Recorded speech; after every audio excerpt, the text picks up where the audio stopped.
Hi friends, எல்லோரும் எப்படி இருக்கீங்க? நல்லா இருக்கீங்களா? இன்றைக்கி பர்த்டே செலிப்ரேட் பண்ணுற எல்லாருக்குமே இனிய பிறந்தநாள் நல்வாழ்த்துக்கள்ங்க.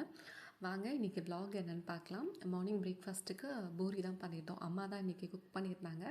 எப்பயும் போல் பூரிக்கு ஸ்ரைடிஷ் வந்து உருளைக்கிழங்கு மசாலா தான். அவங்க பண்ணாங்கன்னா கொஞ்சம் காரம் கம்மியாக பண்ணுவாங்க. நான் பண்ணேன்னா கொஞ்சம் காரம் அதிகமாக இருக்குமேன்னு சொல்லிட்டு, சரி அம்மாவே பண்ணட்டும் அப்படின்னு சொல்லிட்டு, எல்லா பசங்க வந்து காரம் அதிகமாகிடுச்சுன்னா அவ்வளோவா சாப்பிட மாட்டாங்க. வெறும் பூரியை மட்டும் சாப்பிட்டுட்டு அப்படியே வச்சுருவாங்கன்னு சொல்லிட்டு, இது பண்ணணும் எக்ஸ்ட்ரா ஒரு ஆஃப் பூரி சாப்பிடுவாங்களேன்னு ஒரு சின்ன நட்பாசை தான். அதனால தான் அப்படி அவங்கள சமைக்க விட்டுறது இந்த மாதிரி இதெல்லாம் பண்ணும்போது. அதுக்கப்புறம் எல்லாருமே சாப்பிட்டு முடிச்சுட்டு கிச்சனில் கொஞ்சம் க்ளீனிங் ஒர்க்லாம் இருந்துச்சு.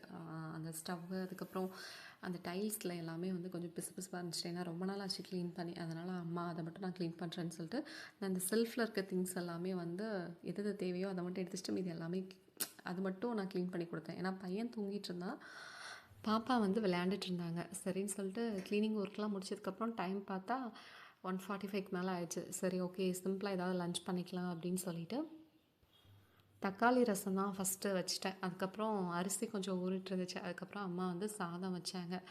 சரி ஏதாவது 2 எக் ஏதாவது பாயில் பண்ணிக்கலாம் அப்படின்னு தான் ஒரு பிளான் பண்ணியிருந்தேன். டைம் ஆச்சுல அப்படின்னு சொல்லிட்டு. ஆனால் தம்பி அது வரைக்குமே எந்திக்கல. அதனால தான் அம்மா சொன்னாங்க, பொடலங்காய் வந்து கொஞ்சம் ஃப்ரெஷ்ஷாக இருக்குது, கொஞ்சம் பாசிப்பருப்பு போட்டு அந்த பொரிச்சு கூட்டு மாதிரி காரம் வந்து கொஞ்சம் கம்மியாக போட்டு வைன்னு சொன்னாங்க. எப்பயும் போல் காரம் மட்டும் கொஞ்சம் அதிகமாகிடுச்சு. சரி சாதம், அதுக்கப்புறம் ரசம், காய் எல்லாமே வச்சதுக்கப்புறமா நான் அம்மா பாப்பா மட்டும் ஃபஸ்ட்டு சாப்பிட்டுட்டோம். எப்போவுமே வந்து சாப்பாட்டில் கரெக்டாக கை வச்சோன்னா குழந்தைங்களாம் வந்து எந்திரிச்சிருவாங்க, சாமி வந்து எழுப்பி விட்ருன்னு சொல்லுவாங்களே, அப்படி தான் எப்பயும் சார் எந்திரிப்பார். பட் இன்றைக்கி வந்து நாங்கள் எல்லாம் முடிச்சதுக்கப்புறம் தான் இன்றைக்கி எந்திரிச்சார். நான் இவ்வளோ நேரம் சாருன்னு சொல்லிட்டு இருந்தேன்ல, அந்த சாரே இவர் தாங்க.